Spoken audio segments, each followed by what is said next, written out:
5 pertanyaan yang harus kamu tanyakan sebelum mendaftar LPK magang ke Jepang. Pertama, udah pernah memberangkatkan peserta magang atau tidak? Kalau udah, berapa orang? Dan juga usahakan dapatkan kontak dari mereka. Kontak di sini bukan hanya nomor teleponnya aja, misalnya ini sosmednya, Facebook, IG, TikTok, supaya kalian bisa komunikasi sama mantan-mantan peserta yang sudah mereka berangkatkan atau Kensuke yang sudah mereka berangkatkan ke Jepang.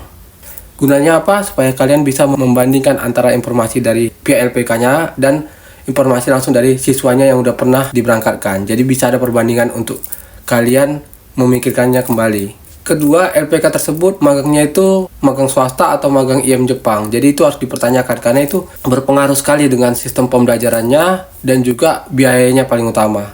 Kalau IM Jepang biasanya itu lebih ringan karena mereka cuma mengajarkan bahasa Jepang, fisik sama tes matematika dan tes sebagainya lah kan gitu. Selama itu mungkin kurang lebih 3 atau 4 bulanan. Setelah itu kita dibekali untuk mendaftar ke Depnaker Trans yang program dari pemerintah. Kalau swasta itu berbeda, mereka langsung yang memberangkatkan, mereka juga yang mencarikan pekerjaan buat kalian semua yang ingin berangkat ke Jepang. Ketiga, kalau misalnya ini LPK-nya hanya memberangkatkan swasta, tanya sebulan itu ada berapa kali mensetsu atau interview. Nah, kalau di situ udah tahu dan itu jenis pekerjaannya bidang apa aja yang biasanya mereka tawarkan. Contohnya misalnya Tobi, Kaigo. Tobi ini Gemba ya, Gemba untuk perancang bangunan.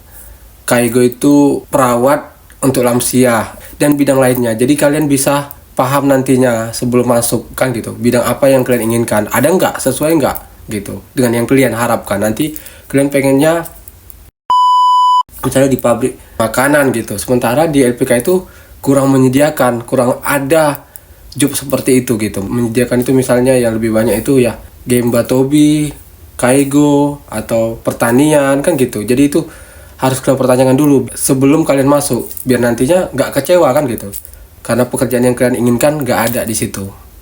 Keempat, senseinya atau pengajarnya ada berapa orang? Kalau misalnya semisalnya ada lebih dari 2 orang. Nah, dari yang keseluruhan itu ada nggak yang pernah bekerja atau tinggal di Jepang atau mantan Kensuke gitu? Kalau ada ya bagus, tapi kalau nggak ada sama sekali, nah ini yang aku bilang kalau boleh nggak usah lah masuk LPK itu gitu. Harusnya dari ke semua senseinya itu ada sebagian yang minimalnya lah ya, ada sebagian yang pernah tinggal dan bekerja di Jepang atau mantan Kensuke atau mantan pemagang gitu. Jangan sama sekali dari semua senseinya itu sama sekali nggak ada yang pernah ke Jepang, kan itu omong kosong namanya. Karena berbeda antara ngajari orang yang pengen hanya ingin tahu bahasa Jepang sama orang yang pengen kerja di Jepang. Itu berbeda, jelas berbeda. Jadi sampai di sini harus dipahami dulu. Kelima dan sekaligus yang terakhir, di LPK tersebut menyediakan dana talangan atau enggak?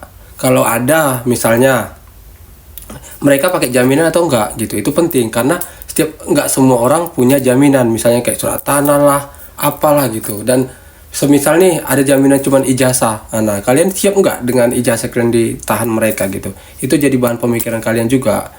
Baru misalnya udah deal nih, misalnya udah deal dalam biayanya, dalam dana talangannya juga, itu biaya yang udah disepakati itu udah meliputi biaya tempat tinggalnya nggak, seperti mes, makannya, tiket pesawatnya sampai ke Jepang, itu udah termasuk nggak gitu. Itu harus kalian pertanyakan. Dan termasuk juga air, listrik, gas yang ada di tempat itu gitu. Siapa tahu kalian nanti mau masak sendiri gitu, itu kan hal seperti itu harus dipertanyakan. Atau ada biaya tambahan lagi gitu. Jadi biar kalian nggak kedodoran atau nggak menyesal nantinya, karena awalnya biayanya misalnya ditargetkan segini gitu, ternyata setelah kalian masuk ada lagi biaya tambahan yang nggak pernah diucapkan di awal. Jadi kalian harus tanya detail biayanya itu, biar supaya kalian nggak terkejut dan kalian nggak kesusahan nantinya.